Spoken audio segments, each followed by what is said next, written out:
এই মোবাইল নামক গজবের কারণে এখন কি অ্যাপস বাইরে ছেড়ে বাবা মাথা নিয়ে লাগাই দেয় আর হাজার হাজার লোকের সামনে ড্যান্স মারে। ওই আমার ফাঁকরিওয়ালা ছবি নিয়ে লাগাই দিয়েছে, লাগাই দিয়া হাজার হাজার লোকের সামনে ড্যান্স দেওয়াইতেছে। আবার কালকে দেখছে দুই মেয়ে দুই পাশে লাগাই দিছে, মাঝখান দা আমার লাগাই দিছে, এরা নাচতেছে আমিও নাচতেছি। এটা কি এটা কোন কথা হইলো? একটা সিস্টেম তো আছে ভাই। আপনি আপনার শত্রুতা আমি থাকতে পারে, আপনি তো ইচ্ছা করলেই তো এই পাগড়িকে অসম্মান করতে পারেন না, কথা ঠিক কিনা? আপনার সাথে আমার আদর্শের মিল না থাকতে পারে, তাই বলে আমিও তো একটা দিনই দেখার জায়গায় কথা বলি। আপনি ইচ্ছা করলেই একজন হুজুরকে লাগাই দিতে পারেন না, এইভাবে লাগাই দিতে পারেন না, ঠিক কিনা বলেন? এই জন্য পায়ে ধরে বইলা দেওয়া যায় এই কাজগুলা করবেন না। মিথ্যা অপপ্রচার, আমি যদি বাস্তব করি এটা বলেন মানুষ আমার কাছ থেকে দূরে থাকবে, কিন্তু আপনি কাল্পনিক আর মিথ্যা বানিয়ে এডিটিং করে কেন আমার মাথা নিয়ে তার ড্যান্সের জায়গা লাগাবেন আর হাজার হাজার লোক তালবে, কি যে একটা অবস্থা, এগুলো থেকে দূরে থাকবেন ইনশাআল্লাহ। তবে যাই হোক, আপনার সঙ্গে আমার আদর্শের মিল না থাকতে পারে, তাই বলে আমি আপনাকে এমন কথা বলবো না যে এই কথার জন্য আপনি কষ্ট পাবেন। তবে একটা কথা বলি, এই করিমগঞ্জের ভিতরে দেখলাম অনেক চোরমনের মুরিদ আছে, দেখলাম আছে না? এখানে আসার পরে প্রচুর মুরিদ দেখলাম, আমাকে তো ভাত খাওয়াইছি হেরা, তো আমার মেহমানদারি করছে, রিসিভ করছে ওরাই। আমি বুঝতে পারছি যে এখানে অন্য অন্য ভ্যারাইটিস লোক প্রচুর আছে, অনেক লোক আছে। তা আমি যে ওয়াজ করছি, আমি কি ডরাই ওয়াজ করছি? আমি দলিল দিয়ে ওয়াজ করছি। আমার কথা হইলো, আপনার যদি আমার কথা ভালো না লাগে তাহলে আপনি আমারে বুঝান, আপনি যদি বুঝাইতে পারেন আমি আপনার দলে যাবো না, আর নাহলে আমি আপনারে বুঝাই, আপনার যদি বুঝে আসে আপনি আমাদের দলে আসেন। আল্লাহর রস্তে পাউডার দিয়ে কই, হাসরের মাঠে নবী ছাড়া কেউ নাই, কবরের ভিতরে নবী ছাড়া কেউ নাই। আর আল্লাহর তো খ্রিস্টান, ইহুদি, হিন্দু, বৌদ্ধ সবই জানে আল্লাহ যে একজন আছে। আল্লাহ বলে যারা আমার বন্ধুরে মানবে সে আমারে মানবে। নবী ছাড়া ঈমান হয় না, আল্লাহ মানা নবী মানা নয়, নবী মানলেই আল্লাহ মানা হয়, কথা কোন ঠিক কিনা? এই জন্য হাসরের মাঠে একমাত্র নবী উকিল হবে, আল্লাহ হাকিম হবে, শাফায়াতের ফাইলটা থাকবে নবীর হাতে। 1,24,000 পয়গাম্বর সুপারিশ করতে পারবে দৈন্তা নোয়াকা না, আমার নবী শুধু সুপারিশ করবে। এই জন্য নবী ছাড়া কোনো উপায় নাই। আচ্ছা, এখন বলবেন যে হুজুর আল্লাহই সবকিছুর মালিক। অবশ্যই আল্লাহ তো সবকিছু, আল্লাহ তো সব করবে। আল্লাহ যদি সবই করবে, মিজানের পাল্লাটা টানাইছে কি লিখবে? দুই কান্দে দুইটা ফেরেশতা লাগাইছে কি লিখবে? গুনাহ আর নেকি লিখবার লাগবে? আল্লাহ জানে না? আল্লাহ তো ডাইরেক্ট কেউ কইতারে, এই যা তোর গুনাহ বেশি দুজকে যা, এই তোর সওয়াব বেশি বেহেশতে যা। মিজানের পাল্লা টানাইব কি লিখবে? ওই যে আল্লাহ যে কইছে খালাকতু বিয়াদাইয়া, আমি আল্লাহ তোরে মায়া কইরা বানাইছি, একটু ওসিলা পাইলে তোরে মাফ করে বেহেশতে পাঠাবো। এটাই বাহানা, আর কিছু না। নামাজ যে পড়ছেন কবুল হয়েছে কিনা জানেননি? রোজা যে রাখছেন কবুল হয়েছে কিনা জানেননি? তো কিতা লইয়া উঠবেন? গ্যারান্টি কার্ডও নাই, ওয়ারেন্টি কার্ডও নাই। একটা গ্যারান্টি কার্ড আমার কাছে আছে, আমরা আমাদের নবীকে জানের চাইতে বেশি ভালোবাসি। তো সেই জন্য এগুলো বুঝবেন।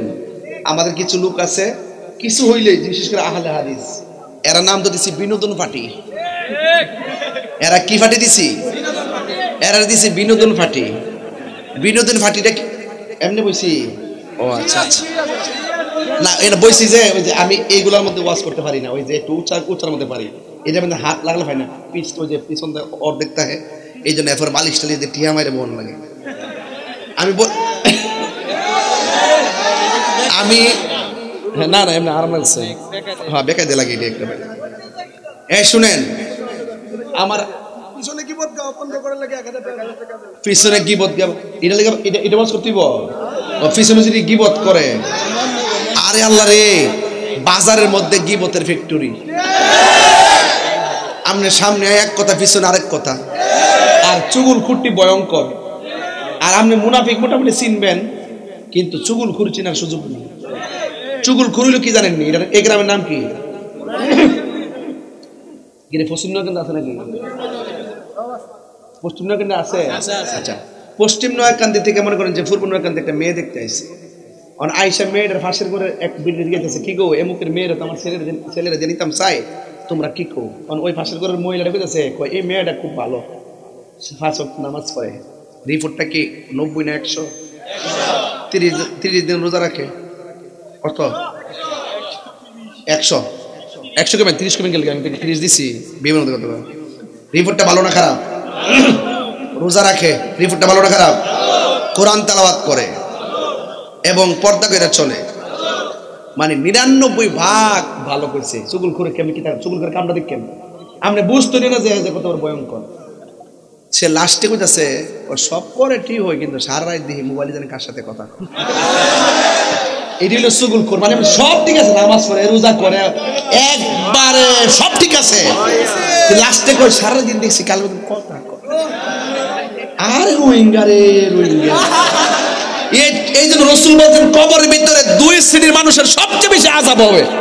এক শ্রেণী হলো যারা প্রস্রাব করে পবিত্রতা অর্জন করে না, আর 2 নম্বর যারা চুগলখোর, এক জায়গায় করা আরেক জায়গায় লাগা, গোপনে গোপনে মানুষের বিরুদ্ধে শত্রুতা মে লাগা। কথা কোন ঠিক না বেঠিক?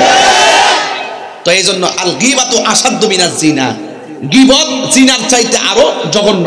আল ফিতনাতু আসাদ্দু মিনাল কতল, ফিতনা হত্যার চাইতে আরো জঘন্য। কথা বলেন ঠিক না বেঠিক? তাহলে মুনাফিকি করবেন, ইন্নাল মুনাফিকিনা ফি দারকিল আসফালি মিনান নার, নিশ্চয়ই মুনাফিকরা জাহান্নামের সর্বনিম্ন স্তরে থাকবে। আপনারা জবান খুলে কোন এটা কি আমার না মাহফিল রে? তাইলে পকেটে রাখি, মারহাবা জোরে গন। তাইলে পকেটে রাখলাম, নাইলে আবার মোবাইলে রেকর্ডিং করে দিয়ে দিব, কইব দেখেন দেখেন দেখেন টাকাটা কেমনে পকেটে ঢুকাই দিয়েছে। পরে কালকে ছেড়ে দিব তাহির মাহফিল টাকা মেরে দিয়েছে। এই জন্য আমি বইলে ফটো ঢুকাইছি, এরা কাট করে ছাড়লো, আমি এটা এডিটিং করতে পারবো। আজান মুতা আচ্ছা বউ বউ আজকে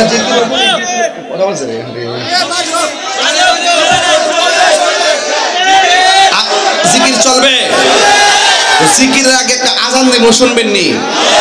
আজান দেওয়ার আগে একটা কথা কম শুনবেন নি? নামাজ লাগবো নি? আজকে থেকে একটা ওয়াদা করতে পারবেন নি? জীবনে যত মাহফিলে যাবেন, শুধু আমার মাহফিল না, যত হুজুর আয়ে সব মাহফিলে মাথায় টুপি দিয়ে যাবেন। রাজি আসেননি? কথাটা রাজি আসেননি? আজকে আজান দিতাম পারি, কেটা কেটা মার খেদমত করবেন, হাত তোলেন। আল্লাহ আপনি কবুল করেন। যাদের আব্বা আম্মা কবরে চলে গেছে, কবরটারে জান্নাতের বাগান মানে দেন, আমিন কোন। আরো জোরে করে আমিন।